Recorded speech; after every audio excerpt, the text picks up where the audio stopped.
Friends ఎలా ఉన్నారు ఏం చేస్తున్నారు కామెంట్ సెక్షన్ లో నాతో షేర్ చేసుకోవడం అసలు మర్చిపోవద్దు. ఓ మై గాడ్, కెమెరాని ఫేస్ చేసి ఆల్మోస్ట్ 15 రోజులు దాటిపోయింది. ఈ 10 రోజులు 15 రోజులు నా లైఫ్ లో టఫెస్ట్ అని చెప్పొచ్చు. నేను నా 2 డెలివరీల్లో కూడా ఎంత సఫర్ అవ్వలేదు. And this is kind of story time అండి. If you are interested in this kind of story times అప్పుడే వాచ్ చేయండి. లేదంటే మన ఛానల్లో ఇంకా మంచి మంచి ఫన్ వీడియోస్ చాలానే ఉన్నాయి, అవి వాచ్ చేయొచ్చు. లేదా మిగిలిన ఎవరికైనా వాచ్ చేయొచ్చు. ఎందుకంటే ఈ వీడియో చేయడానికి మెయిన్ రీజన్, నేను హాస్పిటల్లో ఉన్నాను అని చెప్పినప్పుడు చాలా మంది నా కోసం ప్రేయర్ చేస్తాను అని చెప్పారు. వాళ్ళకి ఏం జరిగింది అన్నది చెప్పడం నా బాధ్యత అనిపించింది. అందుకోసం నేను షేర్ చేసుకుంటున్నాను. దీంట్లో కొన్ని టిప్స్ కూడా ఉంటాయి, మీకు కూడా హెల్ప్ అవ్వచ్చు. మీరు ఇలాంటి ఒక సిచ్యువేషన్ ని ఫేస్ చేయకుండా ఉండడానికి హెల్ప్ అవుతుంది అని అనుకుంటున్నా. అందుకోసం ఈ వీడియో షేర్ చేస్తున్నాను. If you are interested keep on watching. If you are not interested, నేను అస్సలు నెగిటివ్ గా తీసుకోను, యూ కెన్ లీవ్ అనమాట. సో అసలు ఏం జరిగింది అంటే, ఇది మొత్తం జరిగింది ఆ పుష్ప సినిమా వల్లే. అది నాకు ఇప్పుడు తెలుస్తుంది. పుష్ప సినిమా ఇది నార్మల్లీ 99% నేను బయట వాష్రూమ్స్ అన్నవి యూజ్ చేయను, ఎందుకంటే మంచిగా అనిపించదు కాబట్టి. అండ్ పుష్ప సినిమా మరీ పెద్దది. నేను చాలా రోజుల తర్వాత సినిమాకి వెళ్ళాను, అక్కడ నేను వాష్రూమ్ యూజ్ చేశాను. అండ్ నాకు అప్పుడే నా 6 సెన్స్ కడుతుంది తెలుసా, ఇదేదో తేడా కొట్టేలాగుంది అనేసి మెరుపులా ఒక ఆలోచన వచ్చి అయిపోయింది. ఒక 3-4 డేస్ అయిపోయింది. I was very good. Sudden గా నాకు కడుపు నొప్పి స్టార్ట్ అయింది. ఇట్స్ నాట్ నార్మల్ కడుపు నొప్పి, it's very different kind of కడుపు నొప్పి. లైక్ పొత్తు కడుపు అంటాం కదా, అది లైక్ ఎవరో స్క్వీజ్ చేస్తున్నట్టు, ఎవరో కిందకి పూల్ చేసేస్తున్నట్టు, అలా వియర్డ్ కడుపు నొప్పి స్టార్ట్ అయింది.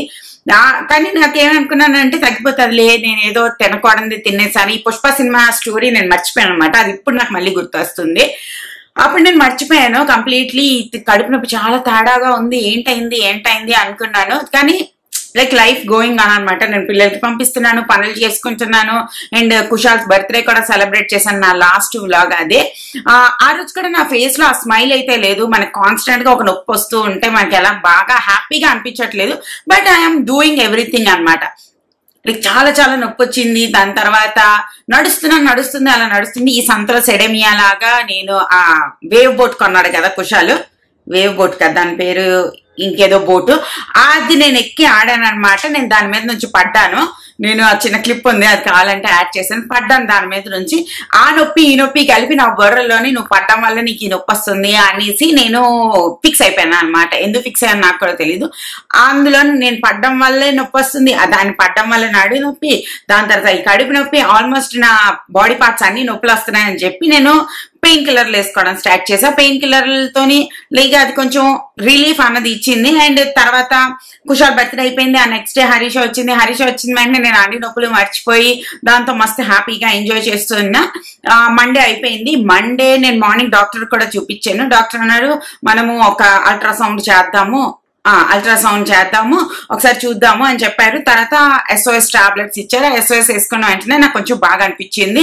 అండ్ అల్ట్రాసౌండ్ లో కూడా కొంచెం ఎలర్జీ ఏదో ఉంది, పర్వాలేదు మెడిసిన్స్ వాడని అని చెప్పారు. ఆ మార్నింగ్ కదా డాక్టర్ చూపించాను, గైనకాలజిస్ట్ చూపించా కడుపు నొప్పి అని చెప్పి. అండ్ నేను ఇంటికి వచ్చాను. రాత్రి మండే మొదలైంది నా బ్యాండ్ బాజా భారత్ ఒక లెవెల్లో. లైక్ రాత్రి 10 ఆ టైంకి నా body full shivering, like crazy shivering అనమాట. 3 బెడ్షీట్స్ వేసుకున్న తగ్గలేదు. తర్వాత సంతోష్ ఒక డాక్టర్ కి ఫోన్ చేసి ఇలా షివరింగ్ అవుతుందంటే వాళ్ళు డోలో వేసుకోమని చెప్పారు. డోలో వేసుకున్న తర్వాత ఒక ½ an hour కి రిలీఫ్ వచ్చింది అనమాట. నేను పడుకుని పోయాను ఫుల్ గా. ఎవ్రీ 4 hours కి ఇలాగే బాడీ మొత్తం ఫుల్ షివరింగ్ వస్తుంది. అంటే అంత చలి కూడా లేదు కదా మనకి, షివరింగ్ వచ్చే అంత చలి, చాలా షివరింగ్ వచ్చింది. ఆ డోలో ఒక బఠానీలా తిన్నాను అనమాట. లైక్ మండే, ట్యూస్డే, వెడ్నెస్డే తిన్నాను. వెడ్నెస్డే ఇంకా మళ్ళీ డాక్టర్ దగ్గరికి వెళ్ళాను. మండే రాత్రి కదా, ట్యూస్డే వెడ్నెస్డే డాక్టర్ దగ్గరికి వెళ్ళా. డాక్టర్ అన్నారు ఇది తేడాగా ఉంది, మనం యాంటీబయాటిక్ స్టార్ట్ చేద్దాం అని చెప్పి యాంటీబయాటిక్ స్టార్ట్ చేశారు. వెడ్నెస్డే కూడా యాంటీబయాటిక్ తీసుకోవడం స్టార్ట్ చేశాను. థర్స్డే అయిపోయింది, ఫ్రైడే కూడా నాకు అస్సలు తగ్గలేదు. స్టిల్ నేను సోమవారం నుంచి ఫ్రైడే వరకు డోలోలు తింటూనే ఉన్నాను అనమాట. ఎవ్రీ 4 to 5 hours కి. నాకు అది చాలా భయం వేసింది. అండ్ పిల్లలు అయితే నెక్స్ట్ లెవెల్లో అడ్జస్ట్ అయ్యారు. లైక్ 2 వారాలు నాకు పిల్లల మీద అడ్జస్ట్ నెక్స్ట్ లెవెల్ ప్రేమ వచ్చింది తెలుసా. ఇంత బాగా అడ్జస్ట్ అయ్యారు. మమ్మీకి హెల్త్ బాగాలేదు, మమ్మీకి ఏమనొద్దు, మమ్మీకి మంచిగా ఉంచాలి అని చెప్పి. అండ్ ఫ్రైడే వచ్చింది. ఫ్రైడే మార్నింగ్ ఇంకా నా కళ్ళల్లో నీళ్ళు ఆగట్లేదు అనమాట. నాకు నేను జాయిన్ అయిపోతా అన్న ఫీలింగ్ చాలా వచ్చింది. అండ్ డాక్టర్ దగ్గరికి వెళ్ళి నేను లైక్ నాకు హెల్త్ బాగాలేనప్పుడు డాక్టర్లు ఎవరి దగ్గర నాకు చాలా ఏడుపు వచ్చేస్తుంది అనమాట. నేను లైక్ ఆ డాక్టర్కి నేను ఒక బాటిల్ ఎక్కించుకుంటా, నా వల్ల అవ్వట్లేదు, నాకు చాలా నీరసంగా అనిపిస్తుంది అనేసి. హెల్త్ బాగున్నప్పుడు ఇక్కడ నుంచి వైజాగ్ కూడా పక్కన అనిపిస్తుంది. హెల్త్ బాగాలేనప్పుడు ఈ బెడ్ మీద నుంచి నా కంప్యూటర్ టేబుల్ కి కనీసం 9 అడుగులు 10 అడుగులు కూడా ఉండదు. దాని మీద ఉన్న థర్మోమీటర్ తీసుకోవడానికి నాకు పేషెన్స్ లేదు. ఐ ఫెల్ట్ అది ఎంత దూరంలో ఉంది అనిపించింది అనమాట. లైక్ చాలా చాలా దూరంగా అనిపించింది, చాలా ఏడుపు వచ్చింది. లైక్ డాక్టర్ అన్నారు, సరే నువ్వు ఇంత నీరసంగా ఉంది అంటున్నావు కదా, నీకు ఒక బాటిల్ ఎక్కిస్తానన్నారు. నేను స్టార్ హాస్పిటల్కి వెళ్ళాము, అక్కడ నాకు ఒక బాటిల్ ఎక్కించారు, తర్వాత ఒక పారాసిటమాల్ ఎక్కించారు. దాని తర్వాత ఐ ఫెల్ట్ లిటిల్ బెటర్. చాలా అంటే 4-5 డేస్ తర్వాత నాకు కొంచెం ఆకలేసింది. ఆ రోజు నేను అక్కడ హాస్పిటల్లో దలియా ఆర్డర్ చేసుకుని, దలియా మన కిచిడి ఉంటది కదా, అది ఆర్డర్ చేసుకుని ఒక 4 స్పూన్లు తిన్నాను. దాని తర్వాత నెక్స్ట్ డే యాంటీబయాటిక్స్ నడుస్తున్నాయి, అది ఉంటది కదా, అది పెట్టారు. నెక్స్ట్ డే యాంటీబయాటిక్స్ నడుస్తున్నాయి. యాంటీబయాటిక్స్ వేసుకున్న తర్వాత కూడా తగ్గట్లేదని డాక్టర్ కి చూపిస్తే గైనకాలజిస్ట్ నుంచి మెడికల్ స్పెషలిస్ట్ కి వాళ్ళు రికమెండ్ చేశారనమాట. సో మేము ఆ డాక్టర్ దగ్గరికి వచ్చాము. తర్వాత వాళ్ళు కూడా మళ్ళీ టెస్టులు రాశారు. ఈ 15 రోజుల్లో ఎన్ని బ్లడ్ టెస్ట్లు, 2 స్కాన్లు, ఓ మై గాడ్, ఎన్ని సెలైన్ బాటిల్లు, ఎన్ని పారాసిటమాల్ బాటిల్లు, ఎన్ని యాంటీబయాటిక్స్ నా బాడీలోకి వెళ్ళాయి అంటే అన్ని వెళ్ళాయి అనమాట. దాని తర్వాత ఈవినింగ్ అయిపోయింది, మేము డాక్టర్కి చూపించాం, ఒక యాంటీబయాటిక్ ఎక్కించుకున్నాం. ఇంటికి వచ్చేస్తున్న టైంలో రిపోర్ట్స్ వచ్చాయన్నమాట. ఈ రిపోర్ట్స్ అన్ని మా చెల్లి వాళ్ళే హ్యాండిల్ చేశారు. మా చెల్లి నుంచి నాకు ఈ రిపోర్ట్ వచ్చింది. రిపోర్ట్ వస్తే నేను యూటర్న్ తీసుకుని డాక్టర్ దగ్గరికి వెళ్తే డాక్టర్ అన్నారు, నువ్వు ప్రతి ఫీవర్ కి ప్రతి షివరింగ్ కి నీ బాడీ డిక్లైన్ అవుతుంది, జాయిన్ అయిపోతేనే మంచిది అని చెప్పారు. నీకు ఇంకా ఆలోచన లేకుండా నేను జాయిన్ అయిపోతాను డాక్టర్ దగ్గర చెప్పాను. లైక్ లిటరల్లీ నా కంట్లోంచి నీళ్ళు ఆగట్లేదు, అంత నీరసం అనిపిస్తుంది. 10 స్టెప్లు వెళ్ళలేకపోతున్నాను, లిఫ్ట్ దగ్గర ఒక 5 నిమిషాలు ఆగలేకపోతున్నాను. సో ఫ్రైడే వచ్చి జాయిన్ అయిపోమన్నారు. ఇంటికి వచ్చాను, నేను మా చెల్లికి ఫోన్ చేశాను. మా చెల్లి నా బంగారు కొండ, తను వెంటనే వచ్చింది, ఇలా చెప్పిన వెంటనే వచ్చింది, కుషాల్కి పట్టుకెళ్ళిపోయింది. కుషాల్ వెళ్ళిపోయాడు, తను సేఫ్ హ్యాండ్ లో ఉన్నాడు అంటే ఇట్స్ లైక్ చాలా చాలా మెంటల్ పీస్ వస్తుంది కదా. లైక్ పిల్లలు ఇంట్లో ఉంటే వాళ్ళు పొట్టుకి ఏం తింటారు, ఏం చేస్తారు అన్న టెన్షన్ అనిపిస్తుంది.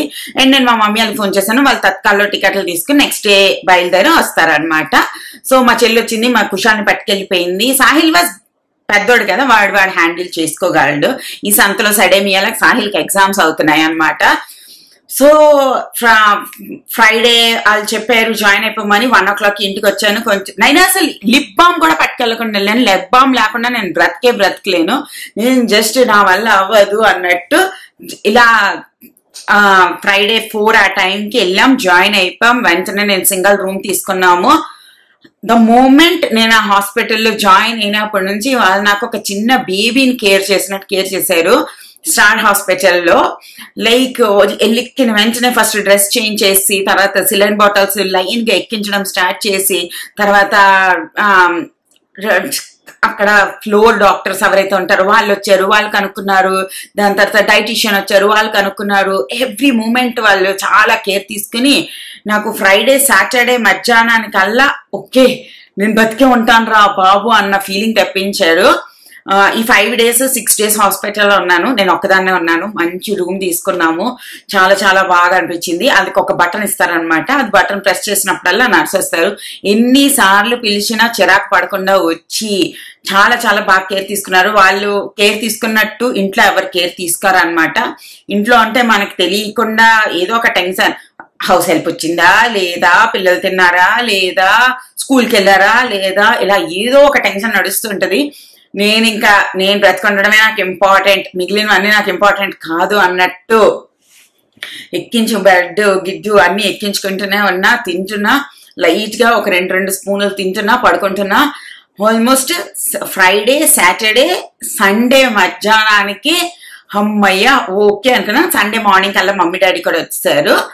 ఈ 5 days నేను హాస్పిటల్లో ఒక్కదాన్నే ఉన్నాను. సంతోష్ వస్తున్నారు, చూస్తున్నారు, మమ్మీ వాళ్ళు వచ్చారు, చూసారు, హరీష వచ్చింది వెళ్ళింది. రాత్రులు కూడా ఎవరు ఉండలే. బట్ ఎందుకంటే సాహిల్కి ఎగ్జామ్స్ అవుతున్నాయి. సంతోష్ మార్నింగ్ లెగిసి ఎవరో ఒకరు సాహిల్కి రెడీ చేసి హెల్ప్ చేసి పంపించాలి కదా, అందుకోసం వద్దని చెప్పా. అండ్ వాళ్ళు చాలా బాగా కేర్ తీసుకున్నారు. ఆల్మోస్ట్ ట్యూస్డే నేను డిశ్చార్జ్ అయ్యాను. I felt little better. దాని తర్వాత కూడా వచ్చిన తర్వాత ఒక 2 days ఇంజెక్షన్స్ అన్ని కంటిన్యూ అయ్యాయి. ఇప్పుడు వచ్చి కూడా 1 week అవుతుంది. దెన్ నా మొహం కొంచెం చూడడానికి కొంచెం నార్మల్ గా మామూలుగా అయినట్టు అనిపించింది. స్టిల్ చాలా చాలా నీరసం ఉందన్నమాట. ఐఎమ్ లైక్ 80% ఓకే, ఇంకా 20% అన్నది ఉంది. ఇదంతా యూరినల్ ఇన్ఫెక్షన్. చాలా మంది యూరినల్ ఇన్ఫెక్షన్ అంటే జస్ట్ అజ్వైన్ జీరా వాటర్ తాగిస్తే తగ్గిపోతుంది అనుకుంటారు. బట్ అందరి బాడీలో ఒకలాగా కాదు. ఒక్కొక్క బాడీ తీసుకోగలదు, ఒక్కొక్క బాడీ తీసుకోలేదు. సో తీసుకోలేకపోతే జాయిన్ అవ్వాలి అనుకుంటే జాయిన్ అవ్వడం మంచిది అని నాకు అనిపించింది. ఓవరాల్లీ మొత్తం ఈ 15 రోజులు ఒక బ్యాటిల్ లాగా నడిచింది అనమాట. యూరినల్ ఇన్ఫెక్షన్ వినడానికి చిన్నదే, సింపుల్దే అన్నట్టు అనిపిస్తుంది, కానీ ఇది చాలా చాలా కష్టం అనమాట. ఉమెన్ కి చాలా ఎక్కువగా వస్తుంటది. సో మనం చాలా చాలా కేర్ఫుల్ గా ఉండాలి బయట వాష్రూమ్స్ అన్ని యూజ్ చేసినప్పుడు అన్నిటికి. అండ్ స్టార్టింగ్ లోనే తగ్గించుకోవడానికి ట్రై చేయాలి. ఈ జ్వరం బీబీ వరకు వచ్చాయంటే మాత్రం చాలా కష్టం.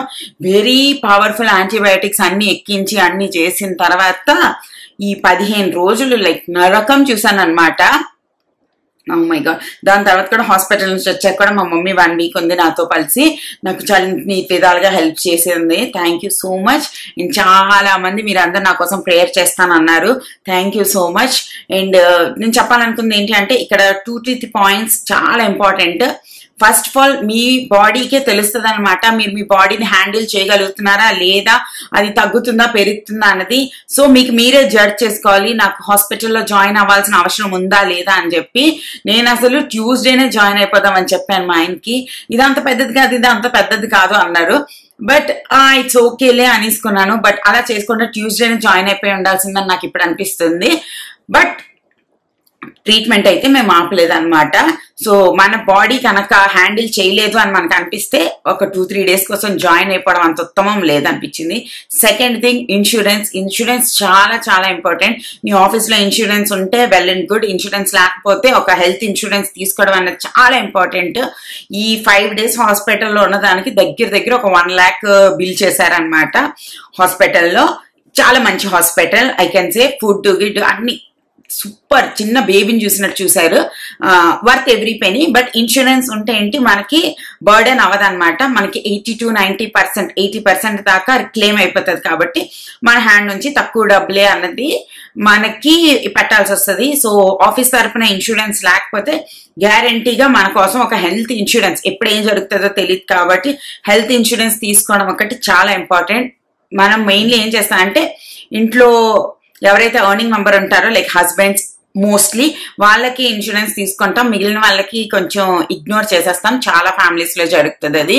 సో అలా కాకుండా ఇంట్లో ఎంతమంది ఉంటే అందరి కోసం హెల్త్ ఇన్సూరెన్స్ తీసుకోవడం చాలా చాలా ఇంపార్టెంట్ అన్న విషయం ఒకటి నేను కనిపెట్టలేదు, లైక్ హైలైట్ అయ్యి చేసేస్తున్నాను అనమాట. So take a good health insurance. దాని తర్వాత ఇలాంటి టైంలోనే మన ఫ్యామిలీ ఎంత అడ్జస్ట్ అవుతారు అన్నది మనకు అర్థమవుతుంది. So be grateful for your family support అనమాట. అందరు నాకు సపోర్ట్ చేశారు, చాలా బాగా అనిపించింది. లైక్ మా ఆయన, మా పిల్లలు, మా చెల్లెల ఆయన, మా చెల్లి పిల్లలు, మా మమ్మీ, మా డాడీ అందరు చాలా చాలా అడ్జస్ట్ అయ్యారు. అందరు నాకు ప్రాబ్లం అనగానే వచ్చారు, హెల్ప్ చేశారు. ఎవరికి తోచిన దానికన్నా ఎక్కువే అందరూ చేశారనమాట. I'm really grateful for what I have. And మీరందరూ కూడా చాలా మంది మెసేజ్లు చేశారు, చాలా మంది మేము మా ప్రేయర్స్ లో మిమ్మల్ని ఇంక్లూడ్ చేస్తామన్నారు. Really felt very very very happy అండి. అండ్ ఇప్పుడు వచ్చేసి నేను కొంచెం బాగా ఉన్నాను.